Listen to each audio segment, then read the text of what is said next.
Ito mga boss, si Sir Gas from Marilao, Bulacan. Dumayo siya dito sa shop natin dahil ipapagawa niya tong kanyang Aerox. Ayan, ang problema ng kanyang Aerox, pagka nagmi-minor na siya, lalo na sa hang, bigla na lang siyang namamatay. So kailangan natin po i-check natin yung kanyang stator, yung kanyang CKP, at saka yung mga terminal plug ng niya dito sa mga dugtungan papuntang stator. Baka nag-uumido na ito, kaya i-cleaning natin ito mga boss. Ayan. Aray ko mga boss, ito si Aerox, yung magneto niya, ang tigas kalasin. Ayun. Hoy mga power tools dyan, baka naman mayroon kayong sponsor ditong power tools. So yun mga boss, natanggal rin natin tong itong magneto niya. So ang ginawa natin dito mga boss, ininit muna natin ng itong suplete. Ito. Ginamitan natin siya dito, tapos inimpak natin.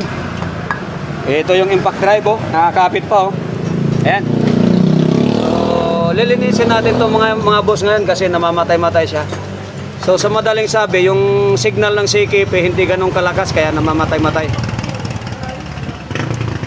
May naalis na isa sa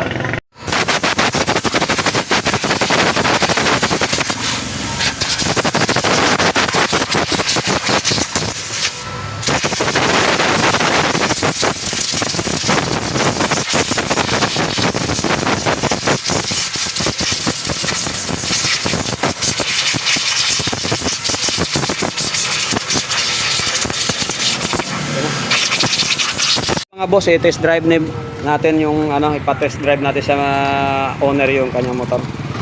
Ayan na.